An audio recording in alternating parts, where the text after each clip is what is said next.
أعوذ بالله من الشيطان الرجيم. بسم الله الرحمن الرحيم. سبحان الله وبحمده عدد خلقه ورضا نفسه وزنة عرشه ومداد كلماته. اللهم صل على محمد وعلى آل محمد كما صليت على إبراهيم وعلى آل إبراهيم إنك حميد مجيد. اللهم بارك على محمد وعلى آل محمد كما باركت على إبراهيم وعلى آل إبراهيم إنك حميد مجيد. رب اشرح لي صدري ويسر لي أمري واحلل عقدة من لساني يفقهوا قولي. اللہ تعالیٰ کا دو بہت عظیم نام الحی القیوم، جس کے بارے میں ہم نے بحث جو ہے وہ شروع کی تھی، اور جو اس کے جنرلی معنی ہیں وہ ہم نے سمجھے تھے. آج انشاءاللہ تعالیٰ اس کی تفصیل بھی ہم سمجھیں گے، اور اس سے متعلق ہماری زندگیوں سے جو متعلق اس نام کے اثرات ہیں، اور جو الوہیت، ربوبیت اور صفت الرحمہ سے متعلق اس نام کا تعلق ہے، اس کو بھی انشاءاللہ تعالیٰ ڈسکس کریں گے. تھوڑا سا خلاصے کے طور پہ دیکھیں تو ہم نے دیکھا تھا کہ الحی القیوم قرآن میں تین بہت اہم مقامات پر ساتھ ساتھ آئے ہیں یہ نام، جبکہ اکثر پہ الگ الگ ہیں، لیکن تین جن مقامات پہ یہ نام ساتھ آئے ہیں وہ بہت اہم مقامات ہیں. خصوصاً آیت الکرسی، یعنی جو اعظم آیت القرآن ہے، اس میں آغاز میں یہ نام جو ہے ساتھ آئے ہیں. اور کچھ احادیث میں بھی اس کا بہت عظیم استعمال ہوا ہے، جس کی وجہ سے خیال کیا جاتا ہے کہ یہی وہ اسم اعظم ہے جس کے متعلق نبی اکرم صلی اللہ علیہ وآلہ وسلم نے حضرت عائشہ کو بتایا کہ اللہ کے 99 ناموں میں سے ایک نام ایسا ہے جو اسم اعظم ہے کہ جس کے ساتھ جو بھی دعا کی جائے وہ کبھی رد نہیں کی جاتی. اور پھر ہم نے یہ بات سمجھی تھی کہ الحی سے اللہ کی صفت حیات یعنی زندگی، جس میں اس کے تمام کامل ذاتی صفات شامل ہوتی ہیں، وہ ہے، اور القیوم اس کی صفت مقیمیت یا مقیم رہنا لی جاتی ہے، کہ جس میں وہ اپنی مخلوق کے ہر کسی حاجت کے لیے ہر وقت موجود ہے، ثابت ہے، قائم ہے، اور یعنی اس کے تمام افعال کا جامع جو ہے وہ القیوم ہے. آج انشاءاللہ تعالی ہم ان دو ناموں کے بارے میں بہت ساری ڈیٹیلز سمجھنے جا رہے ہیں، اللہ تعالیٰ سے اس دعا کے ساتھ کہ وہ اس کی جو حکمت ہے ان ناموں کی، اور جو ان ناموں کے اثرات انسانی زندگی کے اوپر ہوتے ہیں، وہ حاصل کرنے کی اور ان کو سمجھنے کی ہمیں توفیق عطا فرمائے. آمین. سب سے پہلے تو اللہ سبحانہ تعالیٰ کا بہت احسان ہے کہ آج پھر ہم جو جمع ہوئے ہیں وہ دنیا کے سب سے بلند ترین کام کے لیے جمع ہوئے، اور وہ کام یہ ہے کہ اللہ کی ذات کا تعارف حاصل کیا جائے. تو ثم الحمدللہ کہ اللہ نے ہمیں یہ توفیق دی، اور یہ جو سلسلہ ہم نے رمضان میں شروع کیا تھا بے شک اپنے اختتام کو نہیں پہنچ سکا، لیکن اللہ سبحانہ تعالیٰ نے ہمیں اس پہ جتنا بھی قائم رہنے کی توفیق عطا کی، ہم اس کے لیے اللہ سبحانہ تعالیٰ کے شکر گزار ہیں. اللہ تعالیٰ سے دعا ہے کہ آج یہ آخری کلاس جو رمضان میں ہونے جا رہی ہے، اس کے بعد انشاءاللہ جب ہم دوبارہ اس کلاس کو کنٹینیو کریں تو اللہ سبحانہ تعالیٰ ہمیں اس کے انہی فوائد کو حاصل کرنے کی توفیق عطا فرمائے جو ہم رمضان کی برکتوں سے حاصل کرنا چاہتے تھے. اللہ سبحانہ تعالیٰ ہماری اچھے نیت کو اور اخلاص کو دیکھتے ہوئے رمضان کے بعد بھی اللہ سبحانہ تعالیٰ ان ناموں کے فوائد ہمیں بہترین طریقے سے حاصل کرنے کی اور ان کے اپنی زندگیوں پہ بہترین اثرات حاصل کرنے کی توفیق عطا فرمائے. اللہ تعالیٰ ہماری اس چھوٹی سی کوشش کو قبول کرے اور اس کو کنٹینیو رکھے. آمین یا رب العالمین. تو اللہ جو ہمارا الہ ہے، کیونکہ وہ ہمارا رب ہے، اور ہمارا رب وہ ہے جو رحمان اور رحیم ہے. سورہ فاتحہ، سورہ اخلاص اور آیت الکرسی سب توحید کے گرد گھومتی ہیں. ہم جانتے ہیں سورہ فاتحہ ام القرآن ہے. اس میں کیا ہے؟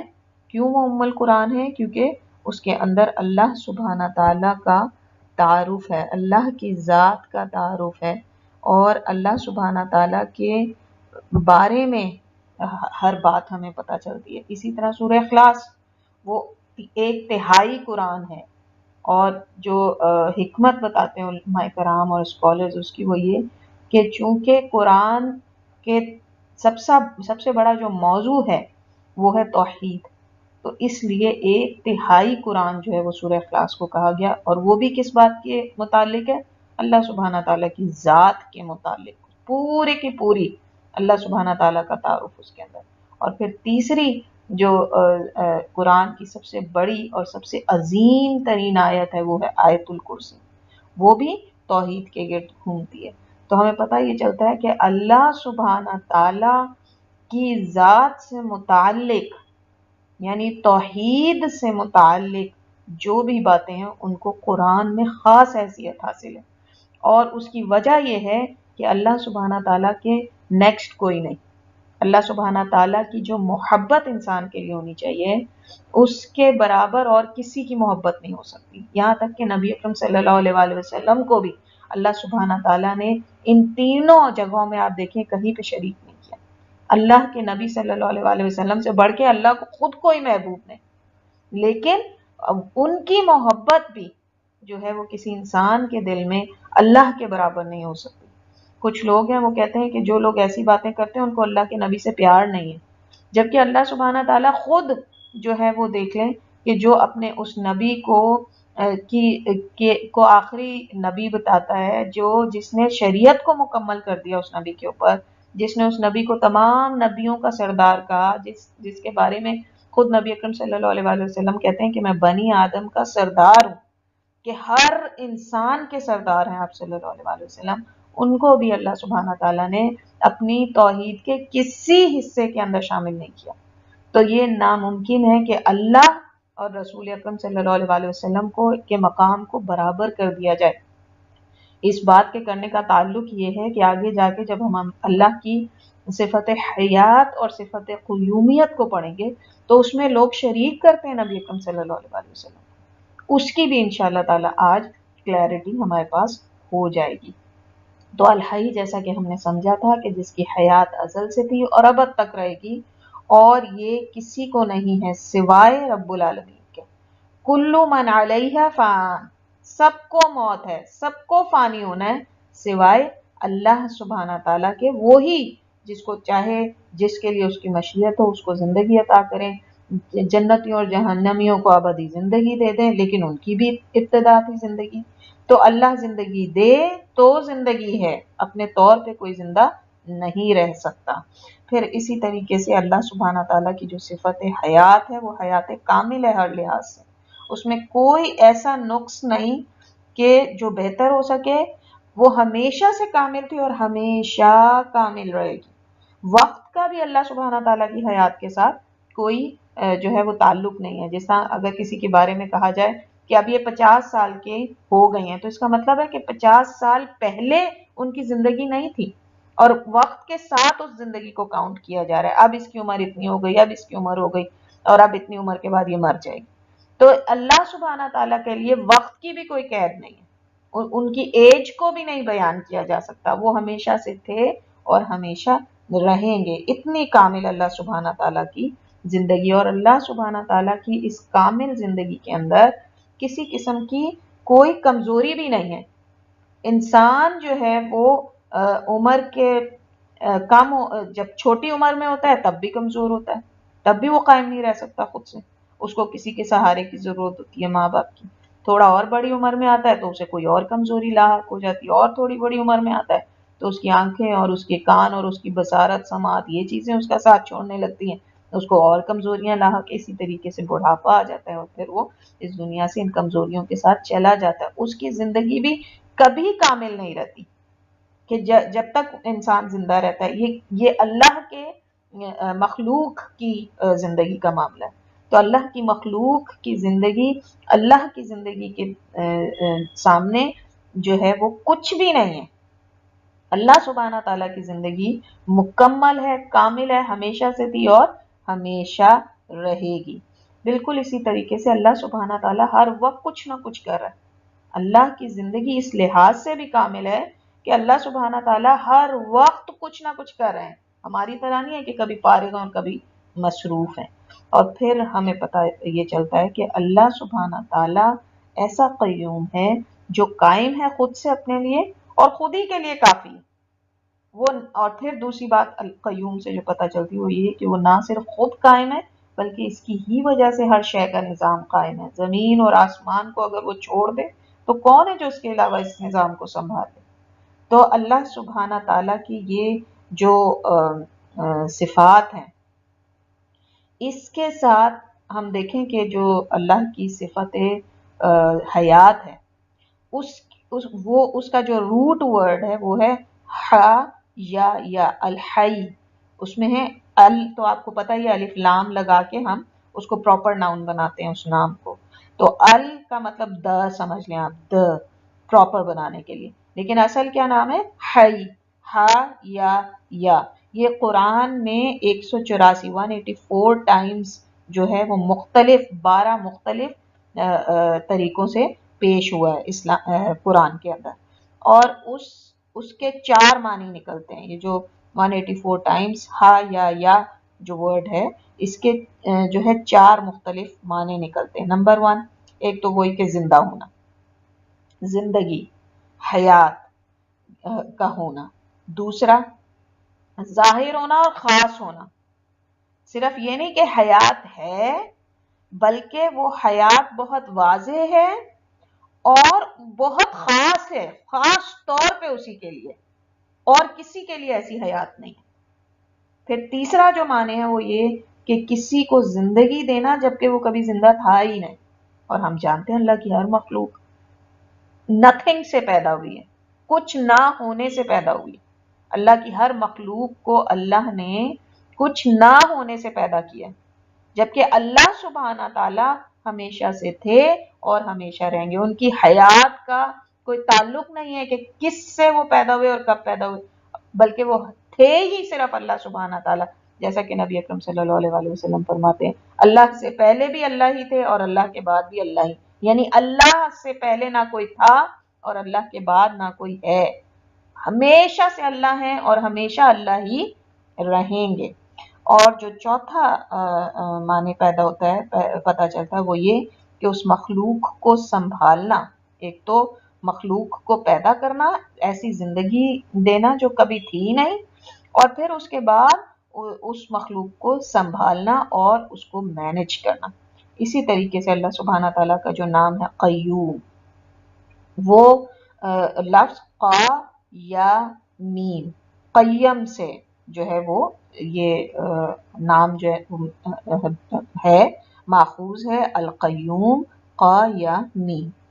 یہ 660 دفعہ جو ہے یہ قرآن میں بیان ہوا ہے، یعنی اور اس کی بھی مختلف قسم کی اس کے اندر کہنا چاہیے تھیوریز کے اندر کہ یہ مختلف قسم کی ڈیریویشنز ہیں، مختلف قسم کی جو ہے وہ طریقوں سے اس کو اللہ سبحانہ تعالیٰ نے قرآن میں بیان کیا ہے۔ اس میں بھی جو ہے 4 معنی نکلتے ہیں۔ نمبر 1 جو کھڑا رہے اور بغیر کسی نقص کے جمع رہے، یعنی ایک شخص کھڑا ہوا، نہ ادھر گرا نہ ادھر گرا، ایسا، جبکہ انسان جب کھڑا ہوتا ہے تو کبھی نہ کبھی لڑکھڑا جاتا ہے، کبھی اس کو ضرورت پیش آتی ہے، وہ سہارا لیتا ہے۔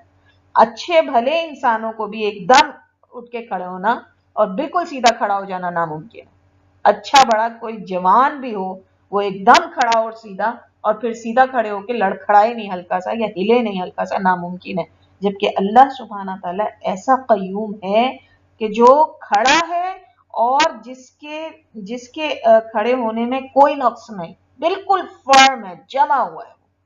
پھر دوسرا جو اس سے مراد لیا جاتا ہے وہ یہ کہ ہمیشہ سے اسی طرح اور ہمیشہ اسی طرح رہے گا، یعنی کبھی بھی اس کا جو کھڑا ہونا ہے یا قائم ہونا ہے اس میں کبھی کوئی رد و بدل نہیں ہوا۔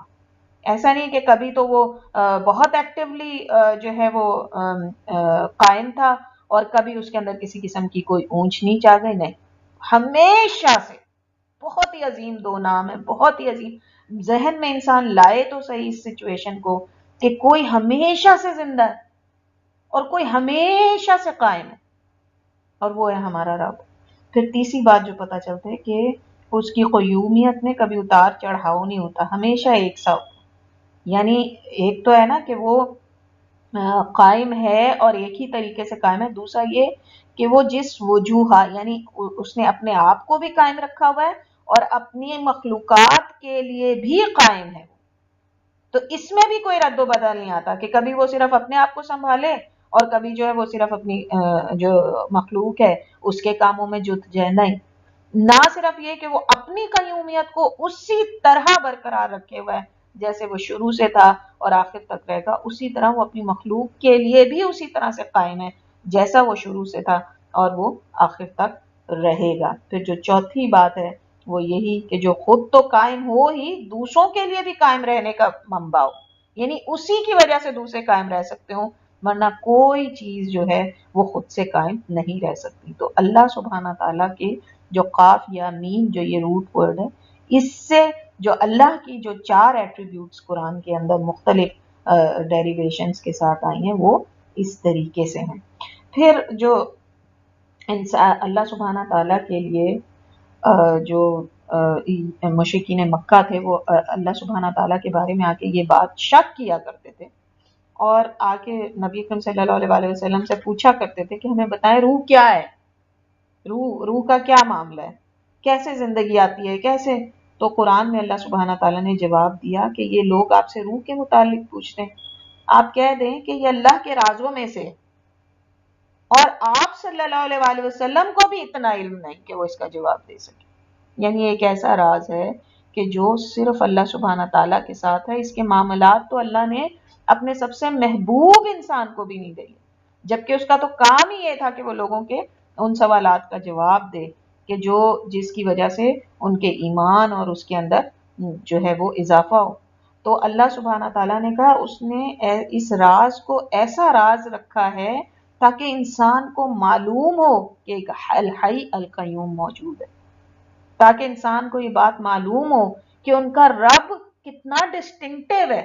ان کا رب کی جو اوصاف ہیں وہ ایسے اوصاف ہیں کہ کوئی خود سے ان کو پا نہیں سکتا اگر وہ جو ہے اس کو بیان نہ کرے. اسی طریقے سے وہ آتے تھے اور ہڈیاں لا کے جلا کے ان کو چورا کر کے نبی اکرم صلی اللہ علیہ وسلم کے سامنے رکھتے اور کہتے ہیں کیا اس سے اللہ سبحانہ تعالیٰ دوبارہ ہمیں زندہ کرے گا، کیسے زندہ ہوں گے ہم دوبارہ. تو اللہ سبحانہ تعالیٰ نے فرمایا جس نے پہلی دفعہ پیدا کیا جب تم کچھ نہیں تھے تو دوبارہ پیدا کرنا اس کے لیے کیا مشکل ہے. اور حقیقت بھی یہی ہے.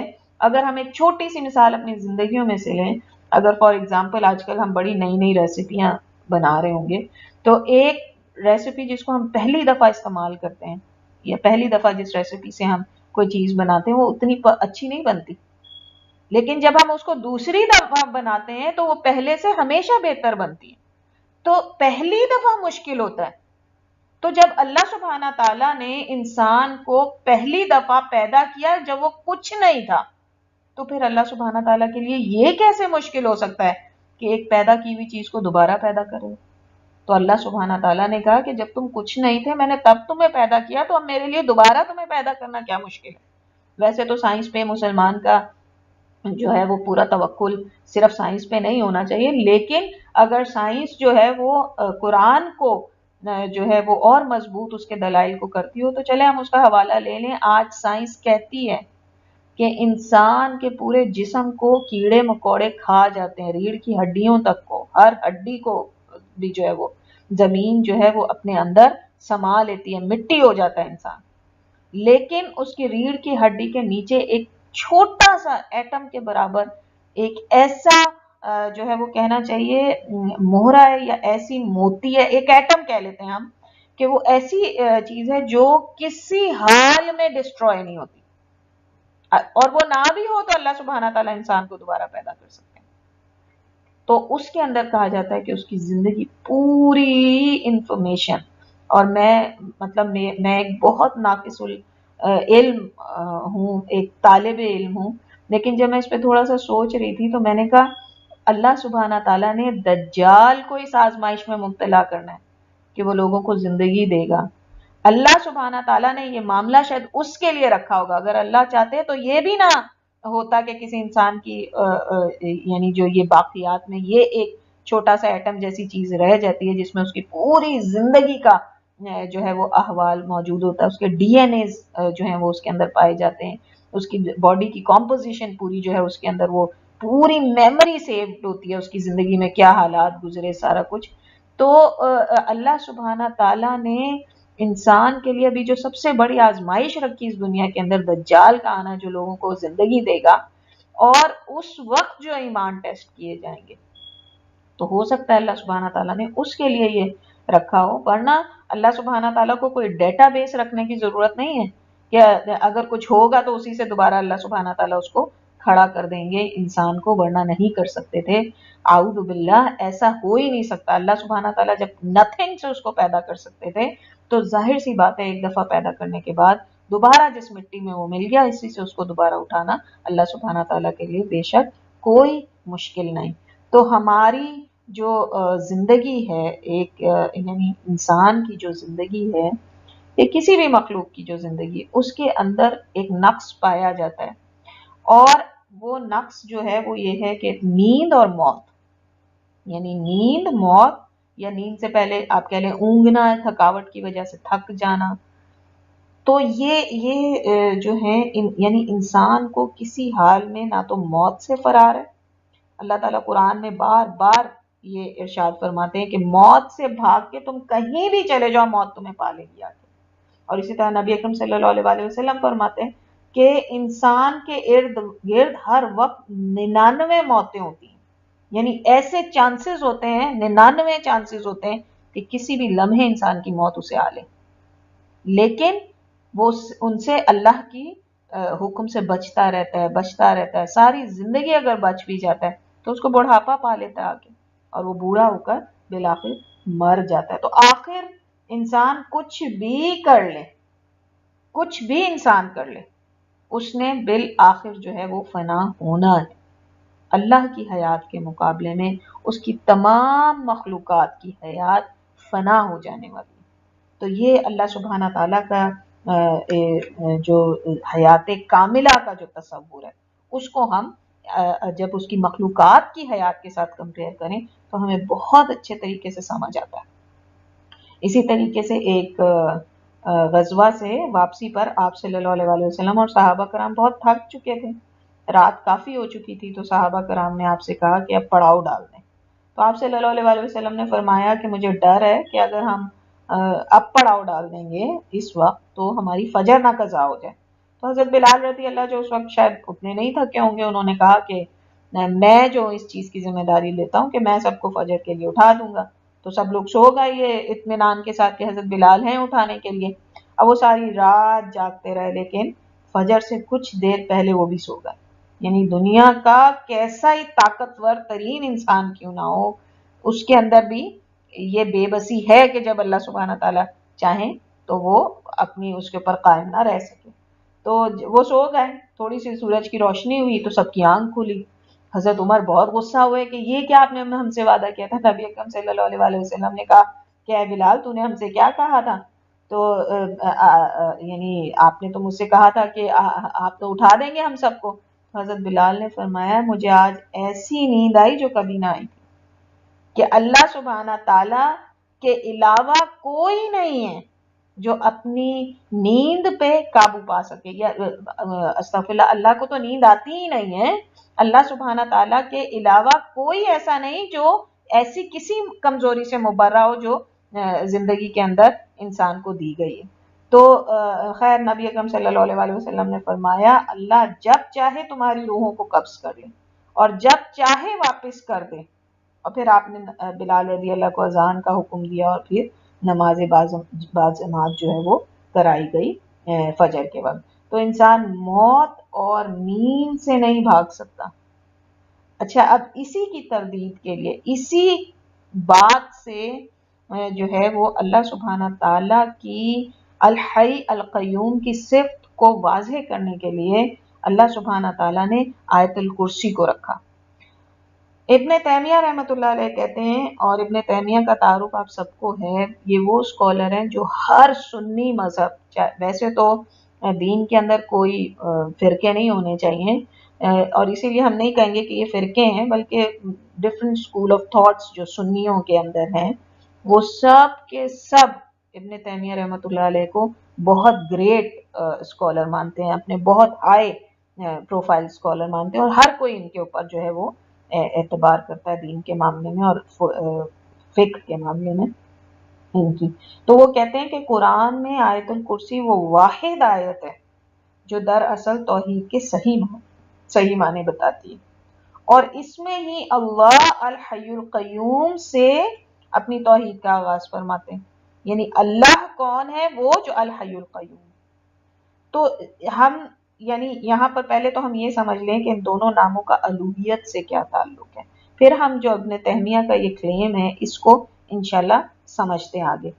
اللہ سے ہر انسان کا تعارف جو ہے وہ قرآن کے آنے سے پہلے بھی تھا، لیکن ان کا خیال تھا کہ وہ صرف رب الہ نہیں۔ تو آیت الکرسی میں اللہ سبحانہ تعالیٰ نے خود کو الہ کے طور پہ پیش کیا کہ اللہ الہ بھی ہے کیونکہ وہ الحی القیوم ہے، اور ایسا الہ ہے جو زندہ ہے اور ہمیشہ سے قائم ہے۔ عربی میں الہ کے اصل معنی یعنی ویسے تو ہم الہ کے معنی الالہ کے معنی بہت اچھی طرح سمجھ کے جا چکے ہیں، لیکن عربی میں الالہ کے معنی وہ کہتے ہیں دراصل وہ ہے کہ جس کی یاد تمہیں اس وقت سب سے پہلے آتی ہے جب تم مشکل میں ہوتے ہو۔ سب سے پہلے تمہیں جس کی یاد آتی ہے جب تم مشکل میں ہوتے ہو وہ الالہ۔ تو اس کی مثال جو ہے ہمیں یوں ملتی ہے کہ ایک بچڑا ہے، اس کو آپ اپنی ماں سے کافی گھنٹوں کے لیے دور کر دیں یہاں تک کہ وہ بھوک سے تڑپ اٹھے، اس وقت اگر آپ اسے جو ہے آزاد کر دیں تو وہ کیا کرے گا؟ بہت ساری گایوں میں سے وہ سیدھا اپنی ماں کے پاس جائے گا اور اس کا دودھ پیے گا جا کے۔ تو یہ ہے وہ حاجت جو ایک محتاج کو اپنی حاجت کو پورا کرنے کے لیے اپنے الہ کے پاس لے کر جاتی ہے۔ تو یعنی انسان چاہے اللہ کو رب مانے یا نہ مانے، مگر الہ ہونے سے آگاہ ہو یا نہ ہو، پھر بھی تکلیف میں اسے اللہ ہی کی یاد آتی ہے، اور اسی سے وہ اللہ کی الوہیت کا اقرار کرتا ہے۔ تو ایسا اللہ سبحانہ تعالیٰ کہتے ہیں تمہارا اللہ جو ہے وہ الحی القیوم ہے، جب تمہیں تکلیف آتی ہے تو ایسے کے پاس جاؤ گے نا کہ جو ہر وقت موجود رہے، قائم رہے، جو ہر وقت جو ہے وہ نظر رکھے ہوئے ہو تمہاری تکلیفوں کے اوپر اور ان کو دور کر سکتا ہو۔ تو اللہ کا یعنی الوہیت کا الحی القیوم سے یہ تعلق ہے کہ وہ الہ ہے اس لیے، وہ عبادت کے لائق ہے اس لیے کیونکہ وہ الحی القیوم ہے۔ پھر اسی طریقے سے ربوبیت کا ہم تعلق رکھیں تو اپنے تمام رشتوں میں ہم اپنی ماں سے سب سے زیادہ محبت کرتے ہیں کیونکہ اس نے ہمیں زندگی دی، لیکن کیا یہ زندگی اس کی اپنی دی ہوئی تھی؟ یعنی ہمیں اس دنیا کے اندر جو زندگی ملی ہے وہ ہماری ماں نے ہمیں دی ہے کیونکہ ہم اس کے پیٹ میں رہے؟ نہیں، بلکہ ماں نے محبت، اس خالق اور مالک کی محبت میں اللہ نے اس سے یہ فریضہ ادا کروایا۔ تو الحی القیوم کا ربوبیت سے تعلق یہ ہے کہ اللہ نے جو زندگی ماں کے ذریعے ہمیں عطا کی، تو ہم جتنا پیار اپنی ماں سے اس کے ایک احسان کی وجہ سے کرتے ہیں، اللہ سے جو دراصل ہماری حیات کا سبب ہے اور موجود ہے، قائم ہے ہماری حیات کی حراجت کو پوری کرنے کے لیے، وہ اس محبت کا زیادہ حقدار ہے، وہ اس محبت کے لیے زیادہ حقدار ہے۔ تو ماں کی محبت اور اطاعت بھی صرف اللہ کی اطاعت اور فرما برداری میں ہوگی۔ کچھ لوگ اپنی ماں کو ان کی غلطی یا حرام کاموں پہ نہیں روکتے کہ کہیں اس نے بد دعا دے دی تو اللہ ناراض ہو جائے گا۔ یہ ماں کے ساتھ بھی ظلم ہے اور اللہ کے ساتھ بھی ظلم ہے، کیونکہ کسی مخلوق کی اطاعت اللہ کی نافرمانی میں جائز نہیں، چاہے وہ ماں ہو یا شوہر ہو۔ تو ربوبیت کا تعلق یہاں پر یہ ہے کہ اللہ کی اطاعت اور محبت ہم اپنے طریقے سے نہیں کریں گے بلکہ اس کے طریقے سے کریں گے، جیسے وہ چاہے گا اس طریقے سے کریں گے۔ بے شک اس کی جو یہ صفت حیات ہے یہ اس نے اپنی کسی مخلوق کو عطا کر کے ہمیں اس کا احسان مند کیوں نہ کیا ہو۔ تو یہ جو ہم اپنی زندگی کے معاملات میں دوسروں پہ ڈیپینڈنٹ ہوتے ہیں اپنی زندگیوں کو گزارنے کے لیے، تو یہ اللہ ہی کی دی ہوئی حیات ہے، یہ اس رب کی دی ہوئی اس کی ربوبیت ہے کہ وہ اس زندگی کے جو معاملات کو مینج کر رہا ہے، تو پھر ہماری محبت الحی القیوم کے لیے ہونی چاہیے۔ تو اللہ کی جو صفت رحمہ ہے اس کو بھی ہم دیکھیں کہ اللہ نے ہمیں حیات دے کے اپنا محتاج کر لیا، الحی القیوم کا محتاج کر دیا۔ یہ بھی اللہ سبحانہ تعالیٰ کی صفت رحمہ ہے۔ اگر کہیں وہ انسانوں ہی کو انسانوں کا محتاج کر دیتا تو ہم سوچ سکتے ہیں کہ شاید ایک کے بعد دوسری نسل پیدا ہی نہ ہوتی، جیسا کہ جنہوں نے کیا ایک دوسرے کے ساتھ۔ تو یہ اللہ سبحانہ تعالی جو ہیں وہ غنا، ان کا غنا بھی جو ہے الحی القیوم سے جو ہے وہ ثابت ہوتا ہے کہ انسان کتنا کنجوس اور چھوٹے دل کا واقعہ ہوا، جبکہ اللہ سبحانہ تعالیٰ کا غنا جو ہے وہ یہ ہے کہ وہ الحی القیوم ہونے کی وجہ سے اور اپنی صفت رحمہ کی وجہ سے اپنی مخلوق کی ہر خواہش کو بھی پورا کر دے، تو اسے کوئی فرق نہیں پڑتا، اس کے خزانے میں کوئی کمی نہیں آتی، اس لیے وہ جتنا مانگے اتنا دے دیتا ہے اور دینا پسند بھی کرتا ہے۔ اور یہ کب ممکن ہے؟ جب وہ زندہ ہو۔ اسی لیے جو ہے وہ ابن قیم وہ تو خصوصی طور پہ انہوں نے تو اس بات کو مختص کر دیا ہے کہ الحی القیوم ہی دراصل اس میں اعظم ہے۔ کیوں؟ کیونکہ اللہ کا اللہ ہونا یعنی معبود ہونا تبھی ممکن ہے جب وہ زندہ ہو اور قائم رہے، اسی طریقے سے اس کا رب ہونا اپنی مخلوق کے لیے جب ہی ممکن ہے جب وہ زندہ رہے اور قائم رہے، اور اس کی صفت رحمہ کی وسعت تبھی ہوگی جب وہ زندہ رہے اور قائم رہے۔ تو ان کے نزدیک تو جو اس میں اعظم ہے وہ کہتے ہیں کہ وہ الحی القیوم ہی ہے۔ اور ابھی ہم انشاءاللہ تعالیٰ اور ڈیٹیلز میں جائیں گے تو یقیناً ان کا جو آرگیومنٹ ہے وہ بہت سٹرونگ ہے اس معاملے کے اندر، لیکن ہم انشاءاللہ تعالیٰ چونکہ ہم جانتے ہیں کہ اللہ کے نبی صلی اللہ علیہ وسلم ہمیشہ چاہتے ہیں کہ ہم حریص ہوں، ہم کوشش کریں۔ 99 نام بھی انہوں نے ایک لسٹ نہیں دے دی۔ حضرت عائشہ نے جب پوچھا ان 99 میں اس میں اعظم کیا، آپ نے نہیں بتایا، انہوں نے کہا ڈھونڈو اس میں، تاکہ ہم کوشش کریں اور ہر ایک نام کو استعمال کر لیں، اور اسی طریقے سے ہم کوشش کریں اور اللہ کے ناموں کو پائیں۔ اسی طریقے سے ہم دیکھتے ہیں کہ حضرت حاجرہ نبی کی بیوی تھی، نبی کی ماں تھی، چاہتی تو وہیں پہ بیٹھ کے دعا کرتی، لیکن انہوں نے کیا کیا؟ 7 چکر لگائے اور پانی کی تلاش میں گھومی اللہ سبحانہ تعالیٰ نے۔ تو جو انسان کوشش کرتا ہے اس کے لیے اللہ سبحانہ تعالیٰ اس کے درجے بہت بلند کر دیتا ہے۔ فائدہ اس وقت وقتی طور پہ انہیں پہنچا، لیکن رہتی دنیا تک ان کا یہ عمل جو ہے وہ انسانوں کے لیے مثال کے طور پہ رکھ دیا گیا۔ تو یہاں چونکہ نبی اکرم صلی اللہ علیہ وسلم ہمیشہ یہ چاہتے ہیں کہ ہم کوشش کریں، تو انشاءاللہ تعالی ہم اللہ اور جو الحی القیوم ذوالجلال والاکرام ان سب کو جمع کر کے بھی انشاءاللہ تعالی فائدے حاصل کر سکتے ہیں۔ تو اب جب کہ ان دو ناموں کو، اللہ کے بہت عظیم الشان ناموں کو ہم پڑھ چکے ہیں، اور شاید اس میں اعظم بھی ہیں، ایک بہت ہی خوبصورت جو بات ہے اس کی طرف آپ کی توجہ دلانا چاہوں گی۔ اسلامی معاشرے کا سب سے اہم رکن ہے خاندان، اور اس کے 2 بنیادی کردار ہیں ماں اور باپ۔ جب رحمت کی صفت کا اللہ سبحانہ تعالیٰ نے ہم سے تعارف کرایا تو اس رحمت کی صفت کو اللہ سبحانہ تعالیٰ نے ماں سے منسوب کرنا، یا ماں کی رحمت کے مقابلے میں، یعنی ماں کی رحمت اور محبت اپنے بچے کے لیے جو ہوتی ہے اس کے ذریعے سے جھلک دکھائی اپنی رحمت اور محبت کی، اور یعنی مثال جو دی وہ اپنی جو صفت رحمہ ہے وہ ماں کے اس سے دی، یعنی اللہ کا نام الرحمن الرحیم تو فوراً ماں کا جو ہے اس کے اندر وہ آتا ہے کہ اس کے جیسی رحمت اور محبت جس کی اتنی ہے اس سے کتنے گنا زیادہ اللہ سبحانہ تعالیٰ کی اپنی مخلوق کے لیے۔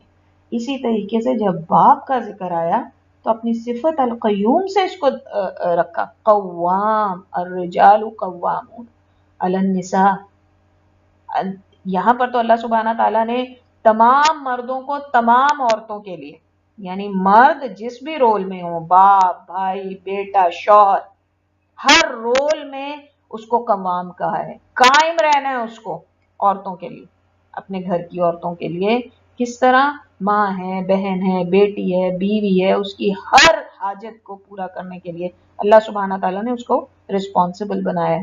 خوبصورتی یہ ہے اس بات کے اندر، دونوں جو مین کیریکٹرز ہیں خاندان کی، جو بیسک اساس کے جو مین کیریکٹرز ہیں ماں اور باپ، دونوں کے اندر ان کو جو ٹائٹل دیا ہے وہ اپنے نام سے، الرحمن ایسا نام، ایسی صفت جو کسی میں نہیں، اس سے کیا دیا، ماں کے اندر جو رحمت رکھی وہ اور کسی رشتے میں نہیں رکھی، اور قوام باپ کو بنایا ایسا اپنے نام سے ایسی ایسی خوبی سے منسوب کیا اس کو کہ جس کو اسم اعظم کہا گیا اللہ کے ناموں میں سے، القیوم، الحیو القیوم۔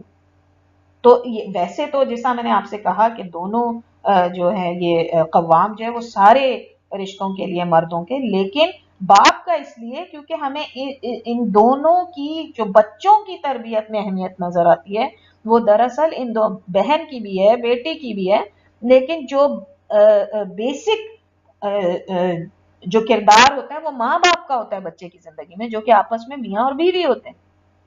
تو اس لحاظ سے ہم دیکھیں تو اگر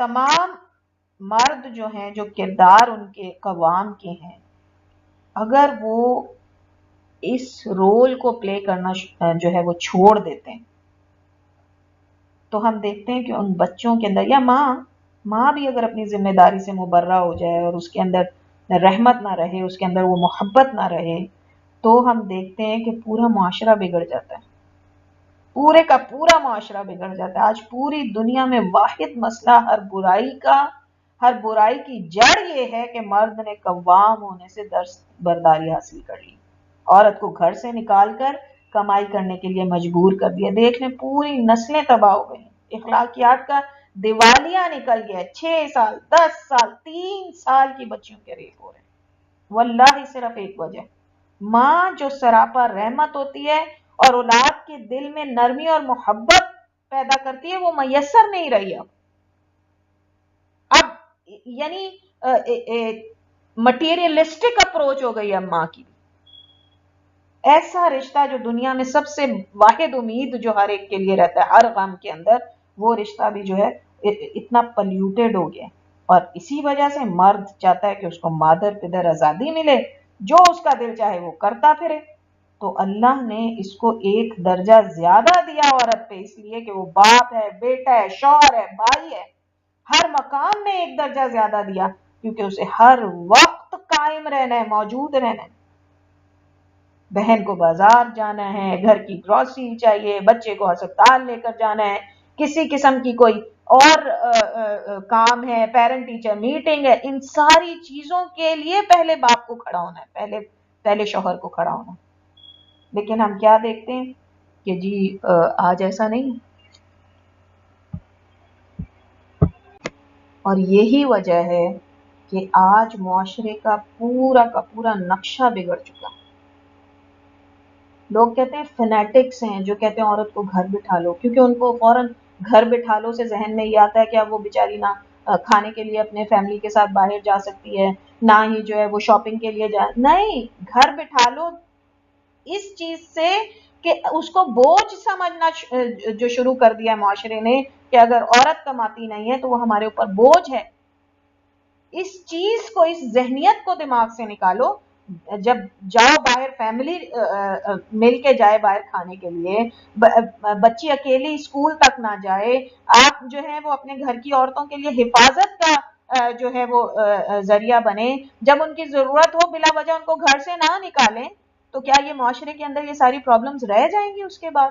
تو مرد کو اللہ سبحانہ تعالیٰ نے بہت عظیم رول دیا، اور جو اس کو یہ رول دیا اور ایک درجہ اوپر دیا ہے، جب تک وہ اس قوامیت کو نہیں سمجھے گا تب تک اس زمانے میں دوبارہ جو چینج ہے وہ نہیں آ سکتا۔ مدینہ جیسا جو ماحول چاہیے اگر اس دنیا کو دوبارہ، تو چاہیے یہ کہ مرد جو ہے وہ اپنی قوامیت کو پہچانے، اپنے اتنی عظیم صفت جو اللہ سبحانہ تعالیٰ نے اپنے نام سے اس کو منسوب کی ہے اس کو پہچانے اور اس کے اوپر قائم ہو جائے۔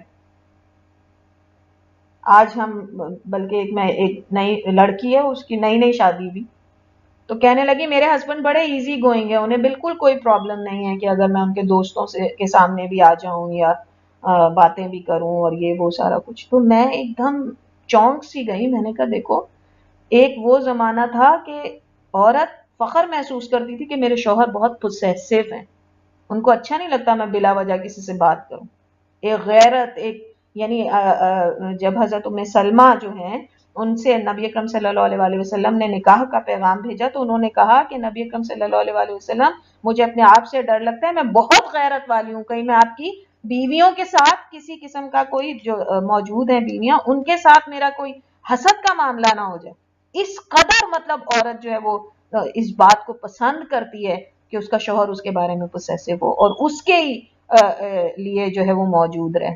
اور آج لڑکیاں کہتی میرے ہسبینڈ بہت ایزی گوئنگ ہے، یا لڑکے کہتے ہیں کہ جی ہم تو جو ہیں وہ بہت آپس میں وہ ہیں فرینک ہیں، مجھے اس چیز میں بہت لبرل ہوں، اوپن مائنڈیڈ ہوں، کہاں میری بیوی جا رہی ہے کیا کر رہی ہے، یا میری بہن میری بیٹی میں نے ان کو کھلی آزادی دے رکھی ہے. تو پھر دیکھ لیں اس کھلی آزادیوں کے حالات، کرتے کوئی ہیں اور بھرتے غریب لوگ ہیں. تو جو وہ کہتے ہیں نا کہ گندم کے ساتھ پھر گیہوں بھی گندم کے ساتھ گھن بھی جو ہے وہ پس جاتا ہے. تو بہرحال اللہ سبحانہ تعالیٰ نے تو جو دو یہ کردار رکھے ہیں خاندان کے اندر، ان کو بہت اپنے عظیم ناموں سے منسوب کیا ہے اور بہت ہی عظیم ان کے اوپر جو ہیں وہ ڈیوٹیاں رکھی ہیں. ہمیں چاہیے کہ ہم اپنے مقام کو پہچانیں اور اس کے مطابق ہی جو ہے وہ اپنے بچوں کی زندگیوں کو ڈھالیں انشاءاللہ تعالی. اب آ جاتے ہیں الحی القیوم سے الوہیت ربوبیت اور صفت رحمہ کا تعلق دیکھنے کے بعد اس سے متعلق مزید جو بہت اہم باتیں وہ ہم دیکھتے ہیں. اللہ کا یہ نام ان تمام لوگوں کے لیے بھی چیلنج ہے کہ اگر جن کو تم اپنا معبود مانتے ہو اللہ کے سوا، کیا وہ ہمیشہ سے تھے اور ہمیشہ رہیں گے؟ ہم دیکھ لیں سب خداؤں کا ایک وقت ہے پیدا ہونے کا اور اسی طرح ان کے مرنے کا بھی. تو جو زندہ نہیں خود سے، خود کی زندگی کو برقرار نہیں رکھ سکتا، وہ تمہارے کسی کام نہیں آ سکتا، وہ تمہاری کیا حاجتیں پوری کرے گا؟ حضرت عیسیٰ کو لوگ خدا کہتے ہیں. حضرت عیسیٰ کی پیدائش نہیں ہوئی، حضرت عیسیٰ کو ان کے مطابق موت نہیں آئی. ہمیں معلوم ہے کہ وہ آئیں گے اور دوبارہ ان کو اور ان کو موت دی جائے گی کیونکہ ابھی وہ حیات ہے. لیکن کیا ان کی ایسا ہے کہ ان کی کوئی ابتدا نہیں تھی یا ان کی کوئی انتہا نہیں ہوگی؟ یا جو اوروں کے خدا ہیں جن کو وہ بہت رام اور پتہ نہیں کیا کیا کہتے ہیں، ان کے تختیاں لگی ہوئی ان کی قبروں کے اوپر کہ اس وقت آئے اور اس وقت گئے، اس وقت پیدا ہوئے اور اس وقت مرے. تو کیسے کوئی خدا اگر کوئی اپنی زندگی میں تم سب کی سب حاجتیں پوری نہ کر سکے تو مرنے کے بعد تو ان کے تمام معاملات ہی الحی القیوم کے ہاتھ میں. تو کیا تمہاری دعاؤں کا فائدہ ہے ان سے کرنے کا کہ نہ وہ سن سکتے ہیں نہ وہ کچھ کر سکتے ہیں؟ اسی طرح الحی القیوم کی قدرت کے مظاہرے ہم اپنی زندگیوں میں دیکھتے ہیں. زمین آپ دیکھیں بیضوی ہے، اصولاً ایک بال جیسی چیز جو ہے اس کے اوپر والی چیز کو بہہ کے نیچے چلے جانا چاہیے، نیچے والی چیز کو گر جانا چاہیے. لیکن ہم کیا دیکھتے ہیں کہ اس پر موجود سمندر اس کے چاروں طرف ہیں، مگر کیا کبھی کسی سمندر کے پانی نے اپنی حدود کو پار کیا؟ کبھی ادھر ہو جاتا ہو کبھی ادھر گر جاتا ہو. جیسے جیسے زمین کی موومنٹ ہوتی ہو پانی کو تو چاہیے کہ وہ پوری سرزمین کے اوپر پوری زمین کے اوپر پھیلتا رہے، گھومتا رہے گھومتا رہے گھومتا رہے جس طرح زمین گھوم رہی سورج کے گرد اور اپنے محور پہ. پھر انسان جو آسٹریلیا میں ہیں وہ ایشیا والوں کے لحاظ سے الٹے ہیں، لیکن کیا ایسا ہے کہ وہ الٹے ہو جاتے ہیں اور گر جاتے ہیں کہ جب زمین اپنے مدار پر گھومتی ہے اور ہم نیچے چلے جاتے ہیں تو ہم الٹے ہو جاتے ہیں؟ سائنس اس کو جو بھی کہے ہم جانتے ہیں کہ یہ اللہ جو القیوم ہے اس کی وجہ سے ہم جو بھی کر رہے ہیں چل رہے ہیں کبھی اپنے ارد گرد نہیں گرتے. اسی طرح اللہ سبحانہ تعالیٰ سورہ ملک میں اپنی قیومیت کا ایک اور چیلنج پیش کرتے ہیں کہ دیکھو پرندوں کو کیا تم ایک بھی پرندہ آسمان میں اس طرح تھام سکتے ہو؟ یا پانی جو تمہاری زندگی کی اساس ہے، اگر اللہ وہ پانی چھین لے تو کیا تم میں سے کوئی سے واپس لا سکتا ہے؟ جبکہ تم اس کا فارمولا جانتے ہو، دونوں گیسیں ہائیڈروجن اور آکسیجن وافر مقدار میں موجود ہیں، مگر کوئی بڑے سے بڑا سائنسدان بھی ایک قطرہ نہیں بنا سکا آج تک. یہ صرف اللہ الحی القیوم ہے جس کے ہاتھ میں یہ تمام نظاموں کا قیام ہے۔ پھر اللہ سبحانہ تعالیٰ کہتے ہیں وَمِنْ آیَاتِهِ أَن تَقُومَ السَّمَاءُ الْأَرْضُ بِأَمْرِهِ، اور اس کی آیتوں میں، اس کی نشانیوں میں، اس کے قیومیت کی نشانیوں میں سب سے بڑی نشانی تو یہ زمین اور آسمان ہے، کہ اتنا بڑا آسمان اگر اللہ سبحانہ تعالیٰ اس کو چھوڑ دے اور یہ تمہارے اوپر گر جائے تو زمین کا سارا نظام ستیہ ناس ہو جائے، کوئی ہے جو اللہ کے سوا اس کو قائم کیے ہوئے؟ پھر اسی طرح جب تم گناہ کرتے ہو تو اللہ الحی القیوم صرف وہ ہے جو تمہارے رازوں کو سننے کے لیے موجود ہے، جبکہ وہ جانتا ہے پہلے سے، پھر بھی وہ تمہارے رازوں کو فاش نہیں کرے گا۔ پھر اس کے علاوہ تمہارے گناہوں کو معاف کرنے والا بھی کوئی ہے کیا؟ تو یہ ہے تمہارا الہ۔ پھر یہ جواب ہے یہودیوں اور عیسائیوں کے غلط عقیدے کا بھی، جو وہ کہتے ہیں نا کہ اللہ نے 6 دن میں زمین اور آسمان بنائے اور 7ویں دن آرام کیا۔ سبحان اللہ، اللہ تعالیٰ کہتے ہیں وَذَلِكَ عَلَى اللَّهِ يَسِيرٌ، اللہ کے لیے تو یہ بہت آسان تھا، وہ تو صرف کہتا ہے کن فیکون تو وہ ہو جاتا ہے۔ اللہ کو کسی قسم کی کوئی تھکاوٹ نہیں ہوئی وہ بنانے کے بعد۔ اللہ سبحانہ تعالیٰ کہتے ہیں وہ تو لا تأخذہ سنۃ ولا نوم، تم سونے کی یا آرام کرنے کی بات کرتے ہو، وہ تو اونگتا تک نہیں، کہ اگر وہ سو جائے تو پوری کائنات کا نظام ٹھپ ہو جائے۔ دن کے آنے اور رات کے جانے میں نشانیاں عقل والوں کے لیے۔ قرآن کہتا ہے، اور بار بار اس بات کے بارے میں اللہ سبحانہ تعالیٰ ہر تقریباً جو ہے عظیم کسی ٹاپک کو ڈسکس کرنے کے بعد یہ بات کہتے ہیں کہ دن کے آنے رات کے جانے میں، یا جب رات دن کو کھا جاتی ہے اس کے اندر عقل والوں کے لیے نشانیاں ہیں۔ ذرا انسان سوچے تو کہ کس وقت جب مخلوق کا ایک حصہ جاگ رہا ہوتا ہے تو دوسرا آدھی زمین کے اوپر سو رہا ہوتا ہے، یا اسی طرح آدھی زمین پہ دن ہے تو آدھی زمین کے اوپر رات ہے۔ سونے والوں کی روحیں کس نے قبض کر رکھی ہیں؟ اللہ نے نہیں کی ہوئی، اور جو جاگتے ہیں ان کے کام جو ہیں اسی روٹین میں کون چلائے چلا جا رہا ہے؟ اللہ نہیں کر رہا، تو یہ کیسے ممکن ہے کہ اسے اونگ بھی آ جائے؟ ورنہ کائنات ایک لمحے میں ختم ہو جائے۔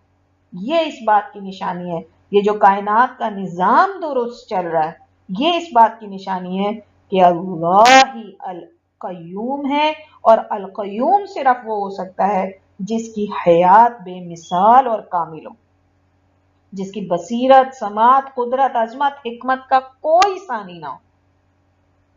اسی طریقے سے الحی القیوم سے اس بات کا معنی بھی نکلتا ہے کہ ہر شے اللہ کی ملکیت ہے، کہ اسی نے روح دی جسم میں اور ہمیں زندہ کیا۔ تو جب یہ اللہ کی ملکیت ہے، ہم اس کے صرف کسٹوڈین ہیں، حفاظت کرنے والے ہیں۔ ہم خود سے اس زندگی کے لیے کوئی فیصلہ نہیں کر سکتے، تو ہم اس زندگی کو ختم کرنے کا فیصلہ خود سے کیسے کر سکتے ہیں؟ ہم نے اپنے ہاتھ، پاؤں یا جسم کے کسی بھی حصے کو غلط کاموں کے لیے استعمال کیا تو دراصل ہم نے اللہ الحی القیوم کے ساتھ کفر کیا، کیونکہ دراصل جن کاموں کے لیے یہ زندگی دی گئی ہے اور اللہ ان کے نظاموں کو قائم رکھے ہیں وہ کسی وجہ سے ہے۔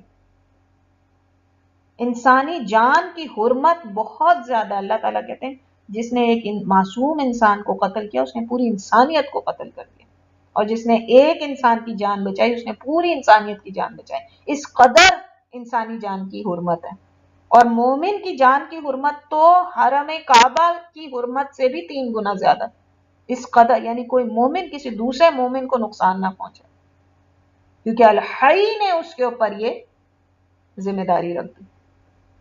شیطان نے اللہ سے کیا وعدہ کیا تھا کہ وہ انسانوں کو اس بات پر مجبور کرے گا کہ وہ کان کاٹیں گے، اپنی شکلوں کو بدلیں گے، اپنی ساخت میں رد و بدل کریں گے۔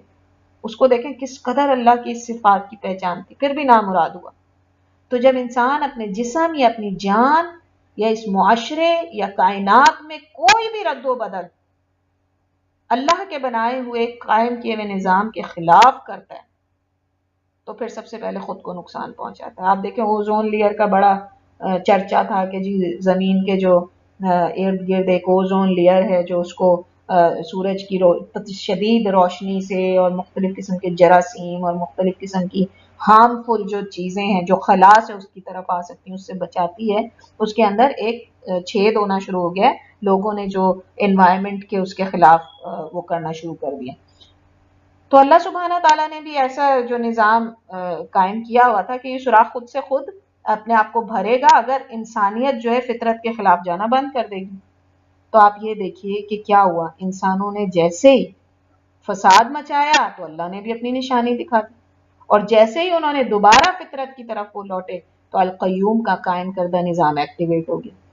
تو ہماری زندگیوں میں بھی جہاں کچھ خلاف نظام اور فطرت ہو، فوراً الحی القیوم کی طرف رجوع کریں، اپنی منمانی چھوڑ کے اللہ کے نظام کو فالو کریں تاکہ اس کی حکمت کا جو یہ نظام ہے وہ ہماری زندگیوں میں ایکٹیویٹ ہو جائے.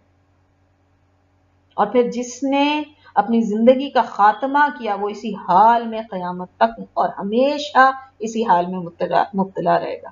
ایک دفعہ کی تکلیف کبھی نہ ختم ہونے والی بن جائے گی، اور پھر توبہ کی کوئی گنجائش بھی نہیں کہ اللہ سے معافی مانگ کے اس عذاب کو ٹالا جائے. تو اپنی زندگیوں کی تکریم کریں، اس الحی کی دی ہوئی اس حیات کی بہت زیادہ احترام کریں. یہ اللہ سبحانہ تعالیٰ کی امانت ہے، ہم نے اسے واپس لوٹانی ہے، اور صحیح سلامت کبھی امانت میں خیانت نہیں کی جا سکتی. مومن ایسا نہیں کر سکتا.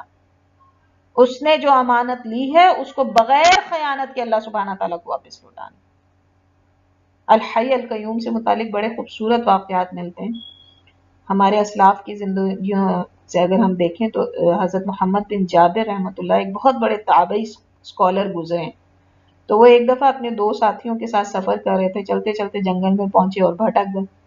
باقی دو ساتھی تو بے جان ہو کے گر پڑے اور ان سے کہنے لگے کہ آپ یہ اللہ سے دعا کریں کہ وہ ہماری مدد فرمائے. انہوں نے دعا کرنی شروع کی. تھوڑی دیر کے بعد ایک شخص گھوڑے پہ کھانے کا سامان اور کچھ مال لے کر آیا اور حضرت جابر سے پوچھا کہ آپ کون ہیں؟ حضرت جابر نے ان سے پوچھا آپ کون ہیں؟ اس نے کہا میں یہاں کا بادشاہ ہوں. تو جابر رحمۃ اللہ علیہ نے پوچھا کہ آپ کو کیسے پتا چلا کہ ہم کو اس مدد کی ضرورت ہے؟ اس نے کہا کہ میں تو سو رہا تھا، ایک خواب میں نے دیکھا کہ 3 لوگ اس جگہ پر میری مدد کے لیے انتظار کریں تو میں چلا آیا. پھر کہنے لگا اب اگر آپ کو مزید کسی چیز کی ضرورت ہو تو آپ میرے پاس آ جائے گا. جواب سنے حضرت جابر نے جو کہا، کہنے لگے ہم آپ کے پاس کیوں آئیں جبکہ آپ تو خود سو رہے تھے، ہمارے حالات کی آپ کو خود سے کوئی خبر نہیں تھی. ہم تو اسی الحی القیوم کے پاس جائیں گے دوبارہ کہ وہی ہمارے لیے کافی. اللہ لا الہ الا هو الحی القیوم لا تأخذہ سنۃ ولا نوم لہ ما فی السماوات وما فی الارض. جب ہمیں دوبارہ کوئی ضرورت ہوگی ہم دوبارہ اسی کے پاس جائیں گے جسے نہ کبھی اونگ آتی ہے نہ کبھی وہ سونے والا ہے. وہ ہمیشہ زندے رہنے والا ہے اور ہمیشہ ہماری پکاروں کو سننے والا ہے. اسی طریقے سے ہم اکثر سوچتے ہیں کہ ایک جو عام انسان ہے وہ اس کے لیے اللہ کے معجزے نہیں ہو سکتے. کوئی بڑا ولی اللہ سالوں کی اس نے عبادتیں کی ہوں یا جو ہے وہ بہت ہی کوئی جو ہے وہ مشہور و معروف پیر اور وہ ہو تو اس کے لیے اللہ کے معجزے ہوتے ہیں. ایک پاکستانی ڈاکٹر کا واقعہ بڑا ہی مشہور ہوا تھا اور یقیناً آپ سارے بھی اس کو جانتے ہوں گے. صرف اس کو دوبارہ سے آپ کے سامنے پیش کر رہی ہوں الحی القیوم سے ریلیٹ کر کے کہ وہ کہتے ہیں کہ میں اپنی نوعیت کا یعنی نیورو سرجن تھے، کچھ اس قسم کی ان کی تھی کوالیفیکیشن کہ وہ اپنی ٹائپ کے واحد تھے پورے پاکستان میں اور اکثر و بیشتر غیر ملکی دوروں اور ایک شہر سے دوسرے شہر میں پھرتے رہتے تھے. کہتے ہیں ایک دفعہ میرے ساتھ بڑا ہی عجیب و غریب واقعہ ہوا اور اس کے بعد میں سچے معنوں میں مسلمان ہو گیا. تو ہوا یوں کہ ایک دفعہ کسی دورے سے واپس آ رہے تھے، راستے میں موسم بہت خراب ہو گیا اور ان کو جہاز کو ایک ایسے علاقے میں جو ہے لینڈ کرانا پڑا جہاں سے ان کے جس ایمرجنسی کے لیے ان کو جانا تھا وہاں کا فاصلہ صرف 3 گھنٹے کا تھا بائی کار. تو وہ کہنے لگے میں ادھر بیٹھ کے موسم کے صحیح ہونے کا انتظار کروں، اس سے بہتر ہے سڑک کے راستے جلدی جلدی پہنچ جاتا ہوں وہاں پر. تو جہاز سے اترے اور قریبی بستی میں پہنچے، وہاں سے ایک گاڑی ہائر کی. ابھی آدھے راستے میں پہنچے تھے کہ گاڑی بھی خراب ہو گئی. اب یہ لوگ اترے اور قریب کی کوئی جگہ ڈھونڈنے لگے کہ کہیں پہ جائیں اور جا کے وہاں پر پناہ لے سکیں تھوڑی دیر کے لیے. اتنی موسم کی شدت میں باہر تو نہیں رہ سکتے تھے. تو جب وہاں پر ان کو قریب میں ایک مطلب خستہ حال سا گھر نظر آیا